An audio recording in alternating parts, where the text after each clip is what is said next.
Iremos nessa aula abordar um assunto muito importante no que diz a respeito sobre o aterramento. Na primeira aula, nós já revisamos aqui as principais normas que tratam sobre o aterramento elétrico, as NBRs. Na segunda aula, nós determinamos, segundo a NBR 5410, o conceito do que é um aterramento. Na aula passada, eu te expliquei com detalhes não só a definição, mas te mostrei também quão é importante entender o que é um potencial elétrico e o que isso se aplica ao aterramento. Perceba que eu estou costurando com você, eu estou fazendo uma grande coberta.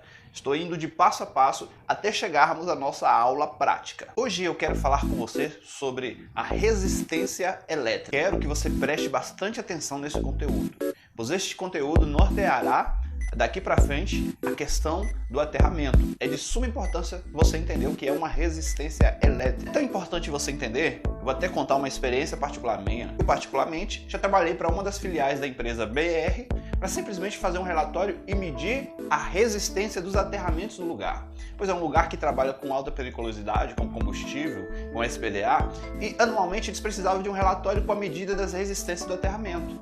Então você precisa entender esse conceito do que é resistência elétrica.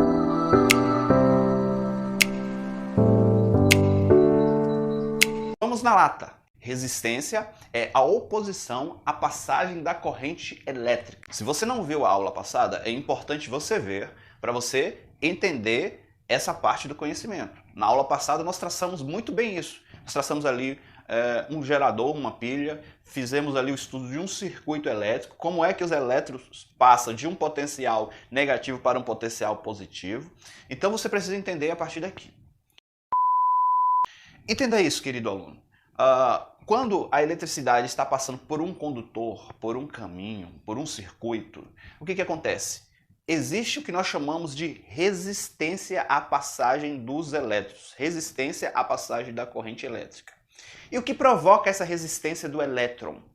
Porque o elétron, enquanto ele vai pulando pelo caminho, enquanto ele vai andando pelo condutor, ele vai encontrando obstáculo, ele vai chocando em outros elétrons do próprio material ali. E o que define se aquele material tem uma alta ou uma baixa resistência? O tipo de material. Atualmente nós usamos muito o cobre para fazer os circuitos elétricos, né? Porque o cobre, além de é um bom condutor e é fácil e acessível de se achar na natureza. Mas sempre dizemos o seguinte, que todo material ele conduz a eletricidade. A diferença é que em alguns com alta resistência e outros com baixa resistência. E chega a tal ponto de alguns materiais serem apenas isolantes, ou seja, não deixam de maneira nenhuma passar a corrente elétrica. Vamos falar aqui da borracha. A fita isolante, quando você isola aquela região, você não deixa a corrente elétrica passar para a parte exterior de jeito nenhum. Então existem materiais condutores, semicondutores e materiais que são isolante à passagem da corrente elétrica. Agora perceba isso.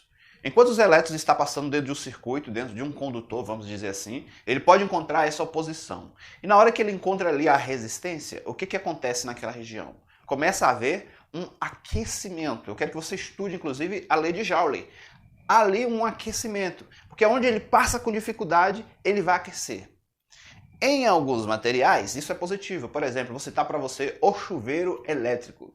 Quando a eletricidade passa dentro de um resistor, dentro do chuveiro, ele tem alta oposição. Naturalmente, ele começa a aquecer a água à sua volta. Isso é benefício, né? Alguns materiais usam dessa propriedade da resistência elétrica. Mas preste bem atenção.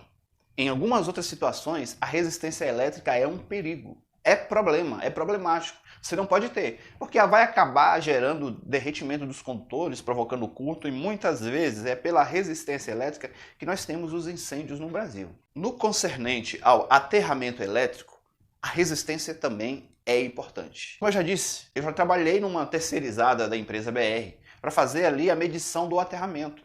Na época, o projeto pedia que os aterramentos eles teriam que dar abaixo de 10 ohms. Era a norma ali, eles queriam isso. Então não só fazia a medição ali, mas eu também ia checar se as hastes estavam boas, se estava tudo equipotencializado, a qualidade dos conectores, que era de suma importância. E outra coisa que você precisa saber e que é interessante sobre a questão do aterramento.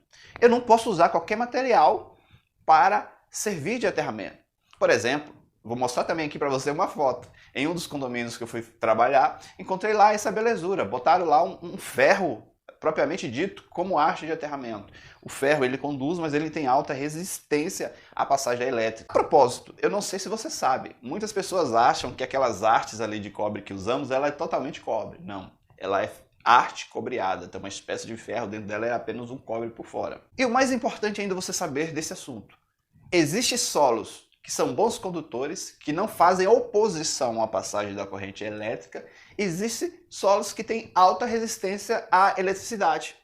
E nós vamos ver alguns tipos de solo na próxima aula. Quais são os solos que são bons para aterramento, que têm baixa resistência, e quais são os solos que oferecem alta resistência. E você precisa saber desses detalhes, porque o seu bom aterramento vai ser em função do solo. A questão é tão séria de ter um bom solo para aterramento, que algumas empresas, inclusive, quando não acham uma boa resistência lá no aterramento, eu já trago essa outra informação, a resistência do aterramento ela é medida com a unidade ohms, que é a unidade de medida de resistência. Quando não acha abaixo de 10 ohms lá, quando está muito alta resistência, o que eles fazem? Eles fazem um tratamento do solo para minerar aquele solo e conseguir então uma boa resistência elétrica ali. Meu amigo, conhecer vai fazer a diferença. O que eu quero derramar sobre você nesses dias é o conhecimento. Você precisa estar atento a esse conhecimento, como eu já te disse. Esse conhecimento vai ser um diferencial para você, profissional. Vai separar os meninos dos homens na questão de profissionalismo.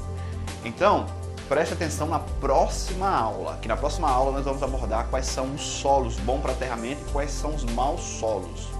E daqui por diante também nós vamos usar um aparelho chamado termômetro para medir a resistência elétrica do solo. E eu quero mostrar tudo isso na prática. Eu já estou para liberar as aulas práticas para você, certo? Eu já te prometi, mas antes de liberar, eu quero que você entenda todos esses conceitos para então nós chegarmos na parte prática. Entenda, não é só bater as artezinhas lá. Tem gente que bate uma arte e acha que está fazendo um bom aterramento. Não, tem muita coisa envolvida. E a minha função aqui neste curso é te conduzir a este caminho, para você ser um bom profissional. Esse é o meu interesse.